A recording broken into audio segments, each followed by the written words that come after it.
Hey everybody, it's Jake Guitar here. What we're going to do today is we're going to solve a problem.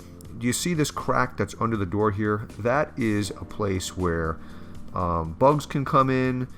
That's a place where you're going to lose air conditioning, heating, and we're going to solve that by putting a door sweep under it, which will seal it up about 99%. Anyway, you can see the other side I've already done, so you can see what the outcome will be. And this side we're going to get started and do. So the first thing I want to do is I want to actually show you the materials that we're going to need and the tools. Let's get started. Here's the door sweep. I got it from Home Depot. It's about 10 bucks. They come in 36-inch lengths and you're going to have to trim it to size. We're going to use some stainless steel sheet metal screws, and we're also going to need a drill and of course some drill bits or a drill bit, and here's your hacksaw. We're going to use that to trim it down. And the other thing that we're going to need, which I didn't show here, is a little screwdriver bit that's going to go on the drill. Do not try to do this by hand with a hand screwdriver. You'll never get it done because this sheet metal on this door frame is very, very tough. Okay, so of course the first thing you want to do when you get started here is you want to make sure that your surface is clean. And the back of this strip actually has a strip of tape that will hold it to the door. Okay, so when we put this thing on the door, again, we have to trim this thing. So what you want to do is you want to get something to mark it with. And what I did is I didn't come up all the way to the edge there where the door opening is, because one of the things I was concerned with is a sharp edge. So when I drew the line, I drew it in about a ½ inch from the end. On that line, you will use your hacksaw and you will cut through the metal part.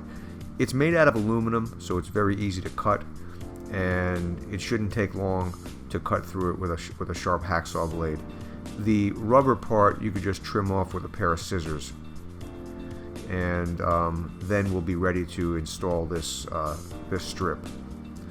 Feel the end. Make sure you don't have any super sharp edges there that anybody can possibly catch with their ankle or anything coming through the door. That would be bad if someone cut their foot open or their ankle open coming through your door at your business or whatever. Okay. So what we're going to do here now is simply line up the strip and make it, of course, even with the other side. And once you have it in place, you'll peel off the backing of this thing.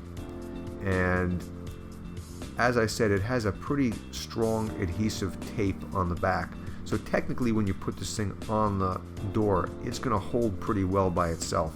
But it's so good that once you place it, it doesn't want to move. So make sure when you finally tack it down, you're going to make sure it's in the right position before you tack it, push it on with your fingertips. When you tack it on with your fingertips, it's going to be really tough to reposition.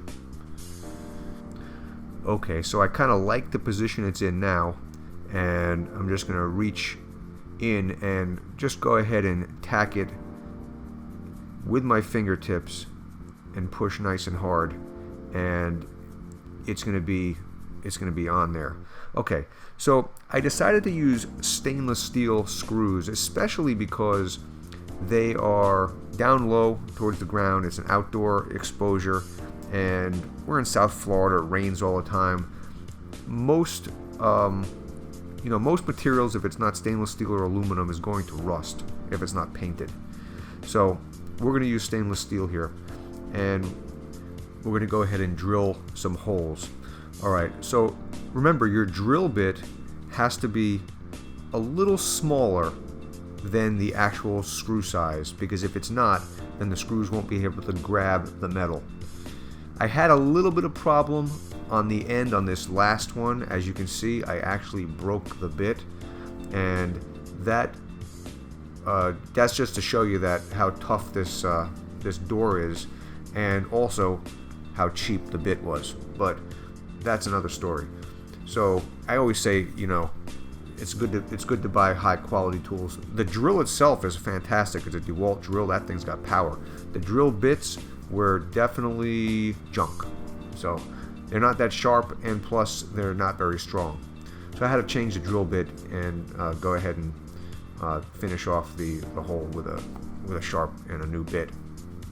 Once the holes are drilled, then you're going to need that little screwdriver bit that you can put on the drill. Remember, it's going to be really difficult to screw this in by hand with regular screwdriver. You can try it, but it's just going to make your life very, very difficult. So just get a bit, put it on your power drill, and go ahead and just screw these things in the right way. You're going to need some power behind it, and you know, why work hard when you can just use a power tool and zip those things right in. Okay, so that's how we do it. Line it up, put it in the hole, make sure the drill is nice and square, make sure it doesn't jump over the screw and, you know, strip out the head. That actually happened on one of these screws, and you'll see. You got to be real careful. The next person who tries to remove that screw, it's the third one I put in, it's going to be kind of tricky. You know, hopefully they'll be able to get a drill bit on it, or a screwdriver on it with one of these things and carefully, slowly reverse it. But you know, that's going to be years in the future when this has to be, you know, replaced. That one went in nicely, and this one here went in, but you're going to see that it actually stripped over the Phillips head on the screw at the very end. It's a very, very powerful drill, and you know, if your screwdriver bit doesn't fit the screw 100% perfect, and it's a real tight hole that you're trying to get into, tough metal, it's a good possibility you're gonna do what I just did. But anyway, so we're gonna go to the last one. This one went in nicely. That's pretty much all there is to it. Once the last screw is in, then it's just cleanup time. You're going to notice that the only space that you're going to see under this door is in the very center. And 99% of this opening is going to be closed. I mean, it was so bad that you'd sit in the lobby of this waiting room in this office, and when the air conditioning clicked on, you'd hear like a whistling under the door. That's how bad it was. And bugs would come in all the time. Okay, so you see that little crack right there. What we're going to do is we're going to fill that one in with the vertical weather stripping that goes up and down. But that'll be for another video. Anyway, so I hope you enjoyed this. Please subscribe. Please give me a thumbs up if it helped you. It helps my channel. Comments are always welcome. I appreciate you watching my video, of course. Have a great day.